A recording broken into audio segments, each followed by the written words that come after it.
नमस्कार, मैं नरेंद्र सिंह। आप देख रहे हैं वीर सूर्या टाइम्स। दिल्ली के गाजीपुर बॉर्डर पर किसान आंदोलन चलते हुए आज 48 दिन पूरे हो चुके हैं। आइए बात करते हैं किसान आंदोलनकारियों से। मैं इंटरनेशनल शूटर हूँ। मैं जिला बुलंदशहर उत्तर प्रदेश से आई हूँ, भारत से। जो कह रहे हैं पाकिस्तान से, भारत में ये हूँ, इंडिया में। और मैं अपने बाबा जी के साथ आई हूँ, आंदोलन को सहयोग करने के लिए आई हूँ। और मेरा हक भी है, मेरा अधिकार भी है, इसलिए मैं आई हूँ।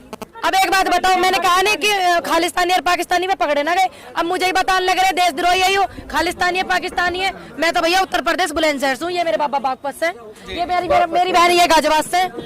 बताइए मैं क्या कह सकती हूँ। दिमाग इनका सही दिशा में नहीं चल रहा कि जब तक हमारे बड़े बुजुर्ग कहेंगे और जब तक हमें लगेगा कि हाँ हम सच के लिए हैं, जब तक हमारा जमीर गवाही दे रहा हो, तब तक ये आंदोलन चलेगा। जब तक हमारे हक नहीं मिलेंगे, हमारा अधिकार नहीं मिलेगा, तब तक चलेंगे। फिर योजना बताने लग रहा भैया, ऐसा भी मत बढ़ाएगा। योजना उनकी पूछ के हमें बताया करो, यहाँ पे आके हमारी पूछ के सारी लपेट के ले जाओ। वहाँ परेड में जाएंगे, अच्छे से सहयोग करेंगे सम्मानित तरीके से। कोई हम दुर्व्यवहार थोड़ी फैला रहे हैं या हम तोप लेके जा रहे हैं। सहयोग करेंगे 26 जनवरी से।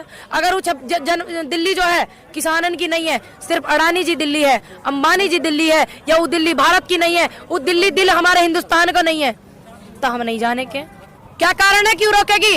यू ट्रैक्टर खेत में चल सके, टायर फट जाएंगे एक रोड पे। टायर फट रहे हैं या क्या? या यू ट्रैक्टर लिखड़ा के हमने टैक्स ना दिया, रोड का टैक्स ना देते हम, देश को किसान दिल्ली ना जा सके? कहाँ पता है? बड़े भाई आंदोलन तो 10-10 साल 20-20 साल चले। मेरे बुजुर्ग अगर ये आंदोलन कर सके तो हम नहीं कर सकते?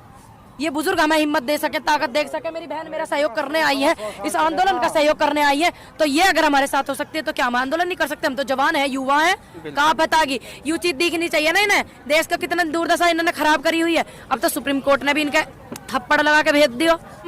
ऐसे इंसान है, इस देश के वासी है हम। यू अन्नदाता ऐसा, यू एहसान फरामोश नहीं है। सुप्रीम कोर्ट ने ये कहा है कि वो ये कह रहे खालिस्तानी पाकिस्तानी। सुप्रीम कोर्ट ने ये कहा किसान सही है, किसान सही दिशा में आंदोलन कर रहा हो, अच्छे से आंदोलन कर रहा हो, उसका अधिकार है, आंदोलन करना चाहिए। सरकार बैठ के मामले निपटा ले, और नहीं तो हमें दखल करना पड़ेगा। जब तो इन्होंने अटानी जी ने कह दी कि हमें सुप्रीम कोर्ट का दखल ना, और जब हम तो पहले से कह रहे केंद्र सरकार को मामला, तुम कोर्ट में कूद के काय को गए? अब तुम कोर्ट में कूद के चले गए। 2 बात हमारे पक्ष में कह दी कोर्ट ने, तो तुम बौखला गए अटानी जी, वकील साहब बौखला गए। तुम बौखलाना नहीं चाहिए, संयम रखना चाहिए। जैसे किसान ने 2 महीने से संयम रखो, धैर्य से बैठो, अपने धैर्य को नहीं खो रहा। लेकिन 26 जनवरी में हम ना जा सके भाई, हमारा भी अधिकार है। देश में इतिहास लिखा जाएगा, देश का किसान आया 26 जनवरी में सहयोग करने के लिए। खुशी का माहौल होना चाहिए। व्यवस्था को बिगाड़ रहे हैं ये, हम नहीं बिगाड़ रहे हैं। हम 2 महीने से आंदोलन में है सभी लोग, ये 1.5-2 महीना होगा आंदोलन में, लेकिन किसी ने व्यवस्था खराब करी नहीं करी। व्यवस्था खराब कौन करने में लग रहा? सरकार।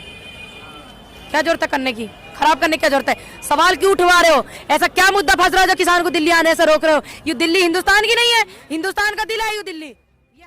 गोदी मीडिया दिखा रही है कि यहाँ पर जो है काजू चल रहे हैं, बादाम चल रहे हैं। अरे मैंने देखा है यहाँ पर किसान किस तरीके से इकट्ठा होकर के आलू का तरीदार इन लोगों को खाना खिला रहे हैं। कहाँ से आ रहा है आज के ये लोग? गोदी मीडिया क्या कर रही है यहाँ पर? अपनी टीआरपी तो हर चैनल बढ़ा रहा है, लेकिन सच्चाई कोई नहीं, कोई दिखा रहा है।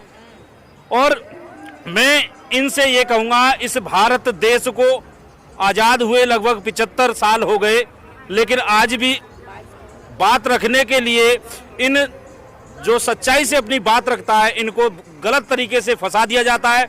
झूठे केस में उसको जो है ख़त्म कर दिया जाता है। आज मैंने देखा यहाँ पर पुलिस प्रशासन जो है किस तरीके से लाइन में लग कर के खाना खा रहा है जी। तो वो आदमी कैसे इन पर लठ उठाएगा? इनसे अच्छे तो हमारे बुजुर्ग थे जो इन लोगों को सत्ता का रस नहीं चखने दिया। इन लोगों ने पूरे देश को बेच करके रख दिया। आज किस चीज को बेचेंगे? आज हमारी बारी है। आज हमारे सारी संपत्ति को बेच दिया, निजीकरण करे जा रहे हैं, हर चीज को खत्म कर दिया। और आज ये लोग हर तरीके से हम लोगों को सताया जा रहा है। आज देखो ट्रेनें नहीं खोली जा रही हैं। मैं कह रहा हूँ कल का मैंने देखा कोरोना में 300 से लगभग 300 के करीब कोरोना के मरीज दिखा रहे हैं। अरे भाई यहाँ पर लाखों आदमी पड़ा हुआ है, किसान पड़ा हुआ है। अब कोरोना कहाँ चला गया? मैं पूछना चाहता हूँ इन लोगों से। कहेंगे खालिस्तान के भी कहेंगे, किसी को पाकिस्तान का ही बता देंगे। अभी तो ये चाइना के भी बताएंगे, जिन क्या क्या बताएंगे। ठीक है, जब कोई भी अपनी मांग के लिए कोई आवाज उठाता है तो वहीं खालिस्तान हो जाता है, वहीं पाकिस्तान आ जाता है, वहीं चाइना आ जाता है। वहाँ सबको सारी भैया तैयारियां पूरी हैं। और हो सकता है कि 26 जनवरी पे हम भी परेड निकालेंगे, अपनी ट्रैक्टर रैली हो सकता है निकालनी पड़े। डंडे खा लेंगे, गोलियां मारेंगी तो गोलियां खा लेंगे, लेकिन किसान पीछे नहीं।